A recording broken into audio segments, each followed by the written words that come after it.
tourisme joue un rôle essentiel dans le développement économique et culturel d'un pays. Et la Guinée regorge d'un riche patrimoine naturel et culturel qui attire de nombreux voyageurs. Dans cet entretien, nous allons discuter des initiatives prises pour promouvoir le pays en tant que destination touristique, ainsi que les défis et les opportunités qui se présentent. Et nous recevons à ce titre une experte passionnée qui travaille activement à promouvoir le patrimoine touristique de notre magnifique pays.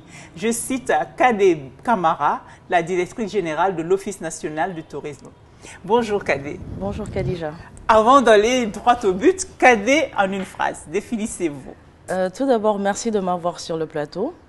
Kadé Camara est une femme, une épouse, une mère et aussi la directrice générale de l'Office national du tourisme, l'entité publique qui est en charge de la promotion et du développement du tourisme en République de Guinée. Et vous êtes diplômée en gestion de l'hôtellerie et du tourisme d'une grande université au Royaume-Uni, l'université de Birmingham. Donc on peut dire que vous étiez destinée à occuper ce poste, Kadé? Parce que ce n'est pas tout le monde qui choisit d'aller faire des études en tourisme quand même, non? À l'université. Destinée, je ne dirais pas le mot, mais je ne suis pas là par hasard. Tout mon parcours scolaire, universitaire et professionnel m'ont quand même permis de bénéficier de la confiance du président de la République pour promouvoir la destination Guinée. Et je pense que ce n'est pas fortuit, c'est par rapport au CV qu'il a reçu. D'accord. Et justement, vous vous battez vraiment pour faire la promotion de ce tourisme. Et vous venez de lancer un guide touristique et dans lequel on découvre que la Guinée a d'innombrables sites. Parlez-nous un peu de ce guide, de ce projet. Tout d'abord, l'idée de faire ce guide venait du constat qu'il y avait un manque d'informations totales sur la place publique. Alors, c'était notre devoir de faire un document qui pouvait déjà informer sur le patrimoine touristique que nous avons en Guinée, qui était complètement méconnu du public guinéen lui-même, à plus forte raison à l'extérieur. Alors, nous avons pensé à décrire les différentes régions naturelles, parce que quand on parle de la Guinée avec ses richesses, c'est un condensé de 4 pays qu'on retrouve en un. Alors nous avons voulu ressortir cette richesse dans ce guide en mettant en avant les régions, les types de tourisme que nous pouvons retrouver en Guinée, quelques recommandations de certains hôtels, certains restaurants et aussi des informations utiles que tout voyageur pourrait avoir besoin quand il s'aventure dans une destination nouvelle.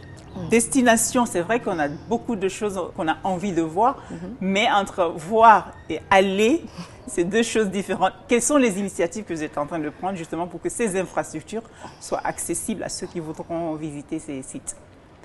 Bon, en premier lieu, si on est en Guinée en ce moment, on voit qu'il y a beaucoup de chantiers qui sont lancés.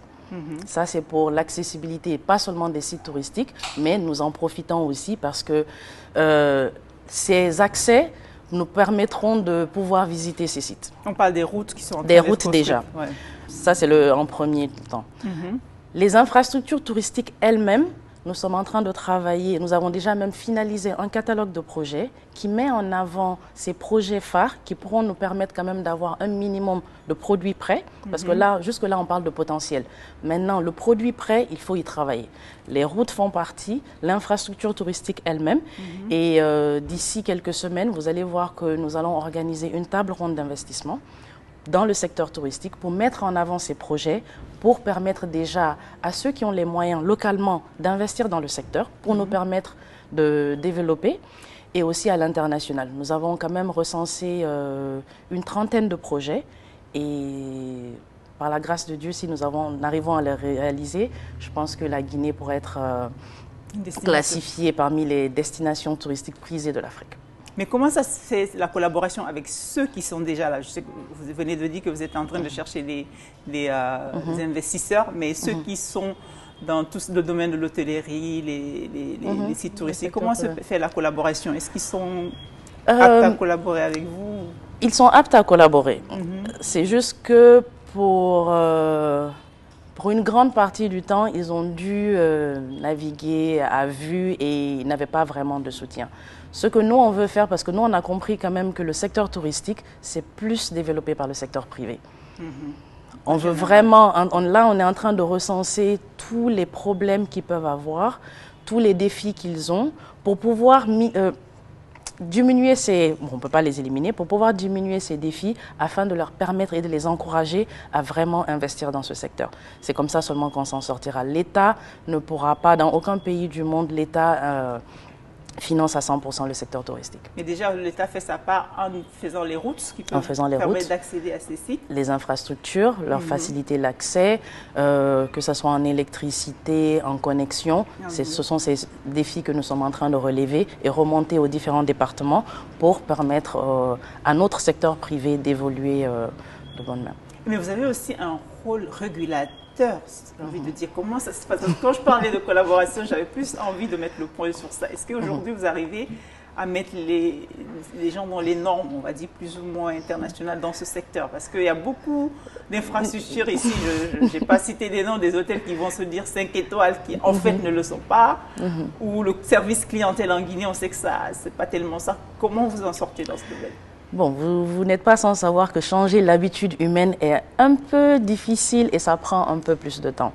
Mais quand même, nous sommes fiers de dire que par rapport à il y a 2 ans, les établissements qui prennent le permis, qui ont été sensibilisés et qui comprennent, viennent volontairement prendre le permis, je dirais que ça a augmenté à 100%. Ah, très bien. Jusqu'en début d'année, il n'y avait aucune représentation de l'office à l'intérieur du pays. Ça n'existait pas. Mais là, maintenant, tout s'arrêtait à Conakry. Et Conakry aussi... Comme pour beaucoup de choses, d'ailleurs. Comme pour beaucoup de choses. Là, maintenant, nous avons des représentations dans toutes les régions qui ont commencé il y a 3 mois des campagnes de sensibilisation pour montrer que nous ne sommes pas juste en train de vous demander de payer financièrement pour des permis, mais que ça vous protège aussi. Nous vous aidons à être dans les normes, nous vous couvrons en cas de problème, mais ça, c'est quand on vous reconnaît en tant qu'établissement. Et pour vous reconnaître, vous devez avoir ce permis technique d'exploitation qui vous autorise à exercer même le métier.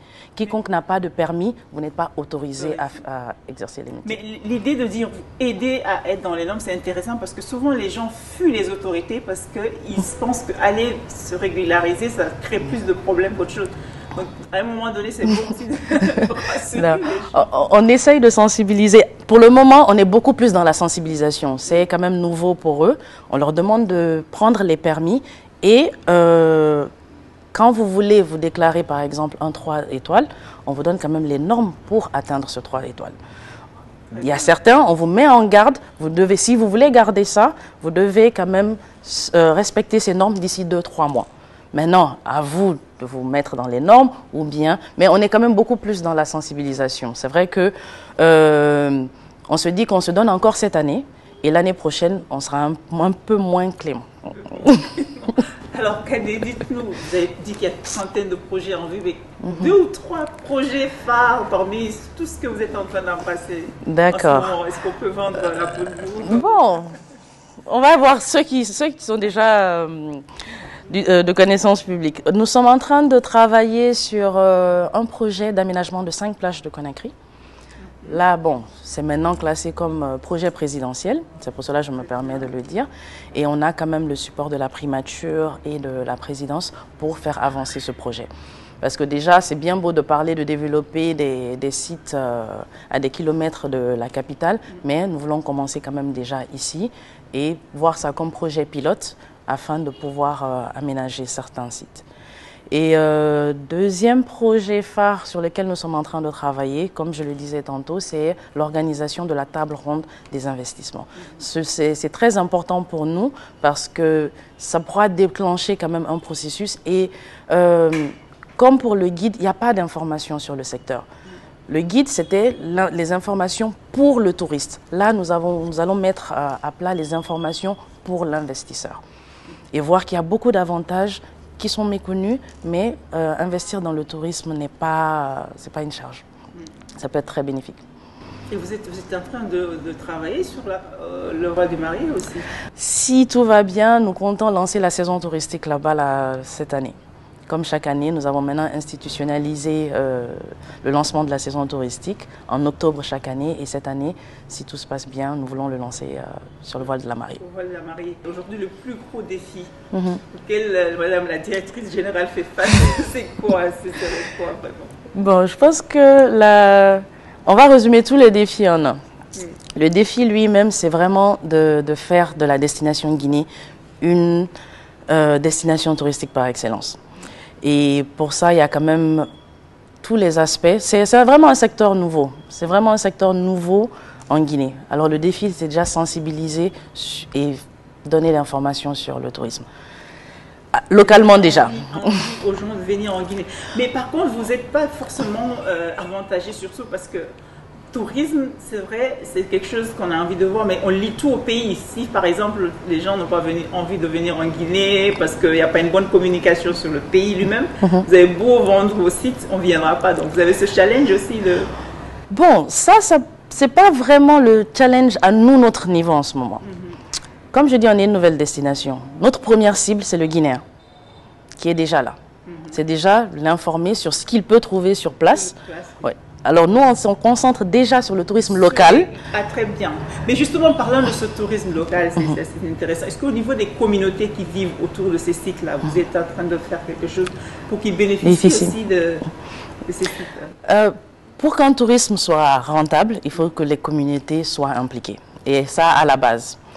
Nous sommes en train de finaliser un plan stratégique de développement du tourisme sur 5 ans avec le secteur privé. Et dans ce plan stratégique, ça va ressortir comment impliquer les communautés à la base pour offrir l'offre touristique. Nous chapeautons à la tête, mais ce n'est pas à nous d'offrir ce service. Nous sommes en train de les sensibiliser, les former des guides touristiques locaux, sensibiliser les communautés et aussi leur demander de préparer quelque chose parce que on est dans un pays là où personne ne viendra pour un 5 étoiles, les gens viendront pour cette authenticité. Et cette authenticité, seulement les communautés à la base peuvent l'offrir. Alors ils sont obligés d'être impliqués, c'est eux qui vont offrir ce service. Nous les impliquons et comme je dis, nous sommes en train de travailler sur un plan stratégique qui ils sont déjà à la base. D'accord. Alors maintenant, on est dans Boss Lady.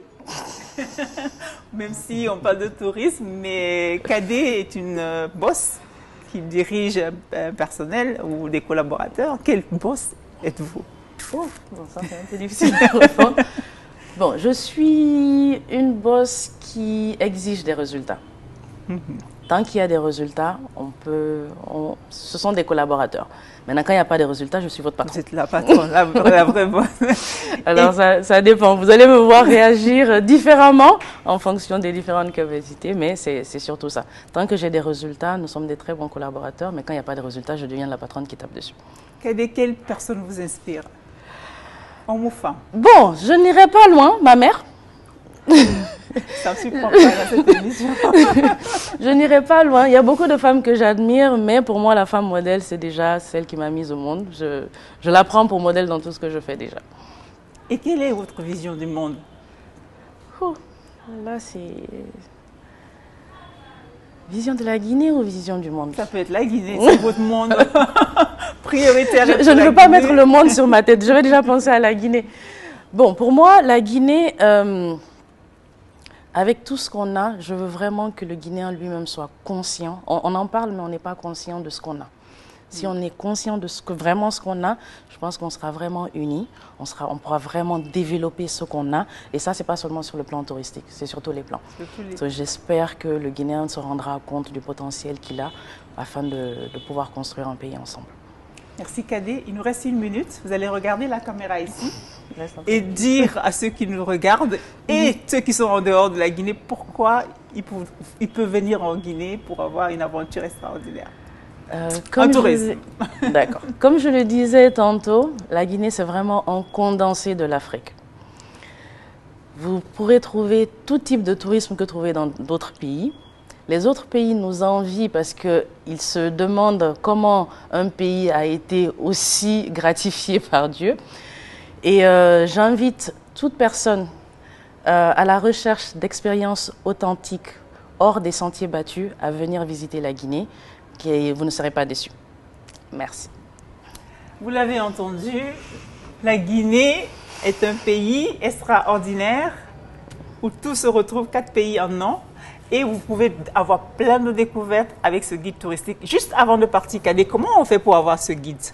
Ce guide est disponible déjà en 2 formats, Oui. en format papier et aussi en format digital. Le format papier, vous allez les trouver dans certains bureaux, dans les agences de voyage et à l'office.